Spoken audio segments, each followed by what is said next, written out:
बार बार विभिन्न संगठनों ने, सरकारों ने, राजनीतिक दलों ने इसके लिए आवाज़ उठाई होगी, निर्णय भी हुए होंगे। कई बार तो मानवाधिकार आयोग ने भी सरकार से कहा है कि साहब 3 महीने में या 90 दिन में आप रिपोर्ट दो, लेकिन उन चीज़ों को भी 7-7 साल हो गई। परियोजना पर काम लगभग होते होते कहाँ अटक गया, कैसे अटक गया, ये प्रशासन और सरकार की व्यवस्थाएं हैं, लेकिन वो अटक गया। यानी आम जन त्रस्त का त्रस्त, आम जन के पास आज भी पानी के लिए, अब प्रॉपर श्रीमाधोपुर शहर को देखें तो 7 दिन से पानी, अजीतगढ़ में वही 2 दिन छोड़कर 1 दिन पानी। जब बड़े नगर पालिका के शहर है वहाँ ये स्थिति, तो गाँव में तो लगता है नीचे कि बड़े पर्याप्त रूप से लोगों की 12 रुपया देते होंगे। तो ऐसी थीम को लेकर ये गैर राजनीतिक आयोजन 12 तारीख से 19 तारीख तक विभिन्न ग्राम पंचायतों में सुबह 9 बजे से शाम 8 बजे तक सैकड़ों कार्यकर्ता डॉक्टर योगेश जी यादव के नेतृत्व में सुजलाम संस्थान के माध्यम से जल संरक्षण कैसे हो, पानी कैसे बचाया जाए, पानी कैसे आए, पानी की कीमत क्या है, इसको लेकर के गाँव जाएंगे, जन जागरूकता लाएंगे। आज आप सबको इसलिए आमंत्रित किया है कि इस पूरे 8 दिन की यात्रा में क्या किया जाएगा,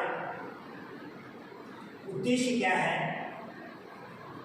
जल यात्रा क्यों आवश्यक हो गई, इन पर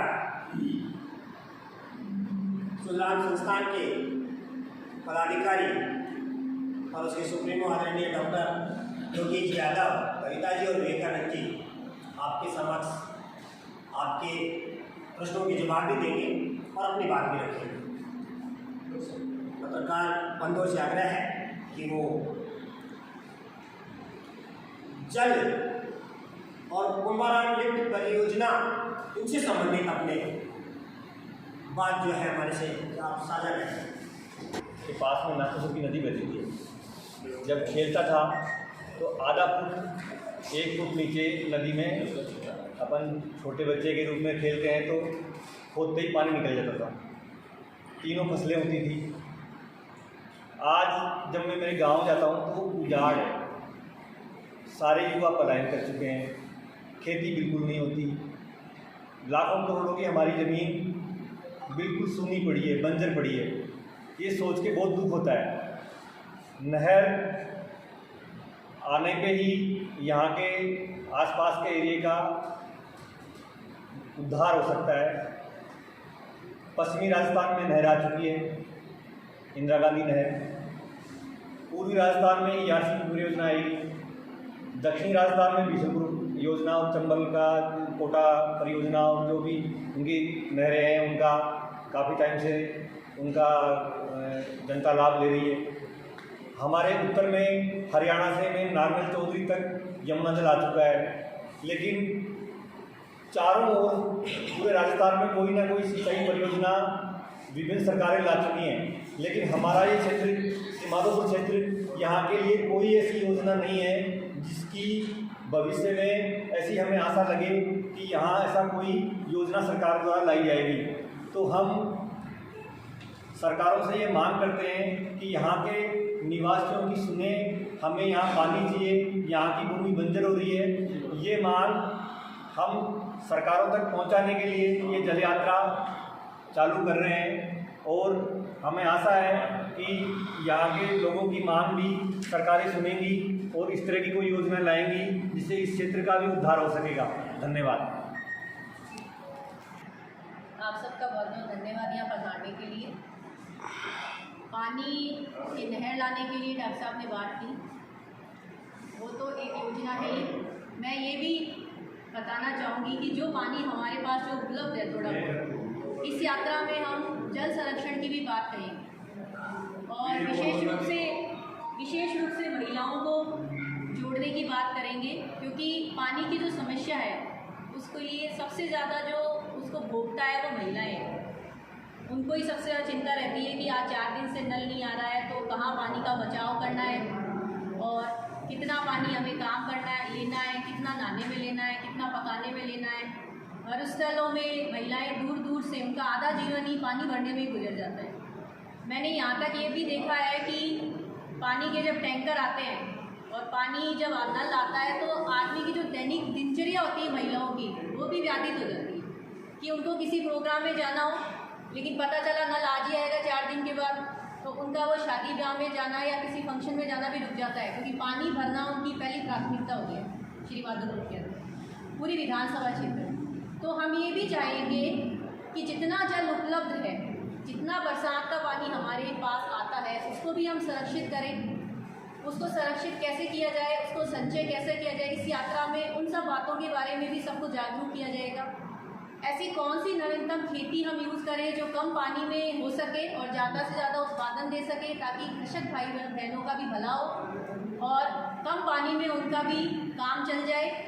और जो पुरानी बावड़ियाँ, टाँके और जो तालाब और जो सूख चुके हैं या जो जोहड़ है जहाँ पर अवैध कब्जे हो गए और हो गए हैं, जहाँ पानी को रोक दिया गया है, तो उन सब चीज़ों को भी दोबारा लोगों को जागरूक करें कि वो परंपरागत जो हमारे पानी के स्रोत हैं उनको भी संचय करें और साथ साथ में पानी की कीमत को समझें। ज़मीन की कीमत है, आज हम ये सब लोग सोच रहे हैं सिर्फ ज़मीन की कीमत है, आने वाले समय में ज़मीन से ज़्यादा पानी की कीमत होने वाली है। पानी के लिए महाराष्ट्र में, बिहार में जब टैंकर आते हैं तब लड़ाइयाँ होती हैं, 1-2 लोग तो बच्चे जो हैं वो टैंकरों में दबने से मर भी गए। तो ये स्थिति हमारे यहाँ नहीं हो, क्योंकि हमारे बूढ़े बड़ेरों ने कभी नहीं सोचा होगा कि पानी श्री माधोपुर से ख़त्म हो जाएगा। उनको लगता था इतनी खेती होगी। आज हम ये सोच नहीं पा रहे हैं कि पानी के लिए झगड़ा होगा। आज हमें ये हंसी का लगता होगा कि पानी के लिए भी कभी लड़ सकते हैं क्या, पर आने वाले समय में बता रही हूँ मैं, पानी के लिए सर्वाधिक झगड़े हुआ करेंगे।